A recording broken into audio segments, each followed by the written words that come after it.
हे गाईज, आज आपण शिकूया फणसचे कोफ्ते. फणस 3-4 पाण्याने धुवून घेतले आहे. यामध्ये आता थोडे तेल टाकून उकळून घ्यायचे आहे. 10 ते 15 मिनिटं फणस व्यवस्थित शिजू द्यायचे आहे. आपले फणस आता व्यवस्थित शिजलेले आहे.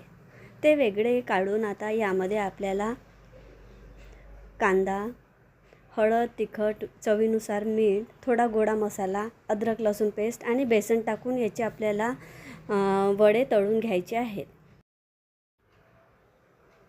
हे वडे आपल्याला छोटे छोटे तळायचे आहे. गोल्डन ब्राऊन होतपर्यंत आपल्याला हे वडे तळून घ्यायचे आहे. अशा प्रकारे गोल्डन ब्राऊन होतपर्यंत वडे तळून घ्यायचे आहे. कोफ्ते तयार करण्याकरता आपल्याला गरम मसाला तयार करायचा आहे. त्याकरता 2 कांदे, 2 मोठ्या वेलायच्या कलमी, काळे मिरे गोल्डन ब्राऊन होतपर्यंत भाजून घ्यायचे आहे. त्यानंतर मिक्सरमध्ये बारीक करायचे आहे. अशा प्रकारे गोल्डन ब्राऊन झाले की आपल्याला मिक्सरमध्ये बारीक करायचे आहे.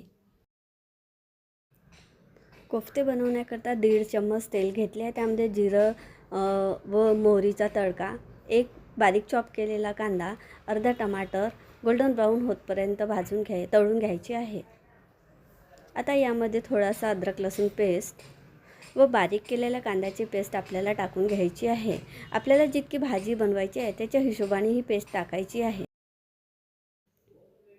मसाले व्यवस्थित शिजले की यामध्ये तेल वर येत असते. आता यामध्ये आपल्याला 2 चम्मच तिखट, अर्धा चम्मच हळद, चवीनुसार मीठ, थोडा गोडा मसाला टाकायचा आहे. थोडे शिजले की यामध्ये आपल्याला आता 1.5 ग्लास पाणी टाकायचे आहे. पाण्याला उकळी आली की आपण तळलेले कोफ्ते यामध्ये टाकून घ्यायचे आहे. 1 उकळी आली की त्यामध्ये सांबार टाकून गॅस बंद करून गोडा मसाला टाकायचा आहे. अशा प्रकारे आपले कोफ्त्याची भाजी तयार.